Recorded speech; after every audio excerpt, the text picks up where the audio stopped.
Thanks for tuning in this hour. I'm Amanda Brilhante.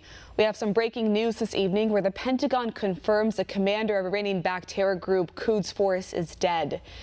And New York's police commissioner says the ball drop in Times Square tonight is going to be one of the most well-policed, well-protected celebrations in the entire world. One America's Caitlin Sinclair has this report. Italian residents turn to music as the city remains in lockdown. Check out this video of neighbors in Siena filling the empty streets with song.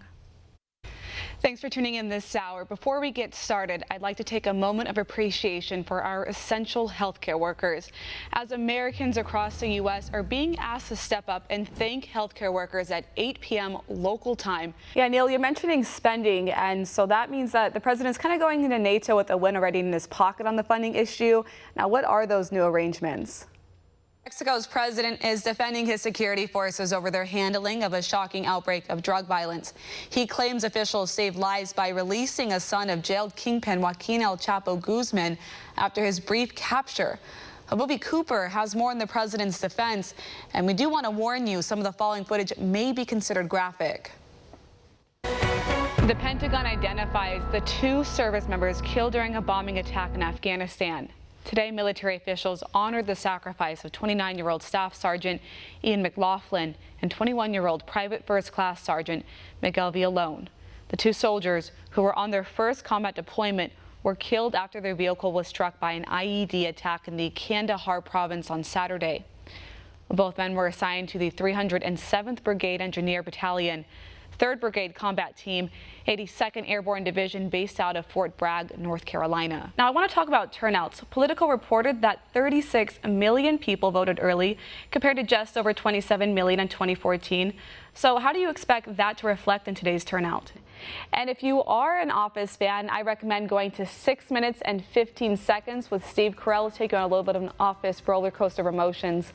The Coast Guard suspends its search for 5 fishermen reported missing in Alaskan waters. The Coast Guard announced the decision Wednesday after searching more than 20 hours for the members of a crab boat that sank off the Alaskan coast Tuesday night. Once 2026 hits, the tax code will reflect the pre-tax cuts and Jobs Act statuses, and many households would experience tax increases. For One America News, Amanda Brilhante. I want to give you a live look after Toronto Raptors beat the Golden State Warriors. Now, that final score was 114 to 110. This edition, this 1-hour special American News, but guess what? She's right here, Amanda. You know what? I always have a hard time pronouncing her name. Brilhante? Brilhante. Brilhante. Yeah. Is that French? No, it's Portuguese. Brilhante. Okay. Say it one more time for me. Brilhante. Okay. Take it away, Brilhante. Thanks, Mike. Here's what's coming up on this hour of One America News. Now, if you didn't see that footage the first time, take a look at your screen where you can see this incredibly close incident take place. You can see the couple coming across from the right side when that car runs the light, just barely missing them. He's the president of the Libre Initiative. He's an immigrant himself, and he resides in McAllen, Texas. Daniel Garza, thank you so much for joining me. I want to give you a live look at a fire in Cave Creek, Arizona. Now, this is about 90 minutes northeast of Phoenix, and that fire is quickly spreading.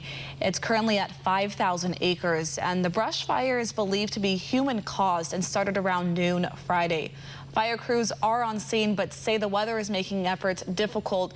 Now, they are facing some windy weather there in Arizona, and they're hoping that that will die down by the morning. A popular rapper surprises hundreds of 5th graders in Ohio, but it's the students who quickly become the real entertainment. Take a look. Welcome back to our national news. Massachusetts authorities are investigating the mysterious death of a teenage girl.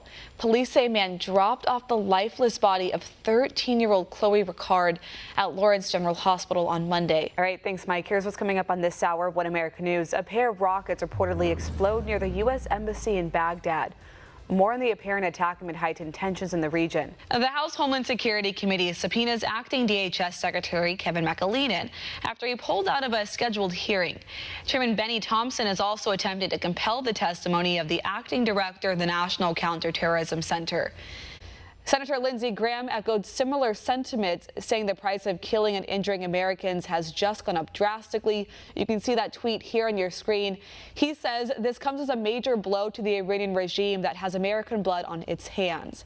However, scientists found washing hands in running water for 30 seconds also does the trick. Well, just to be safe, we're going to beat flu season right here. But with that, we are all out of time for this hour of One America News. To learn more about our station, you can visit our website at onn.com. You can also connect with me at Twitter. Now, these are the crowds that are amassing before that ball drops. But unfortunately with that, we are all out of time for this hour of One America News. Thank you so much for catching up with me this afternoon. And to read more top news, you can visit our website at onn.com. Coming up next is the assault on the Constitution. Thank you so much for watching. Have a safe and a happy New Year's. I'm Amanda Brilhante.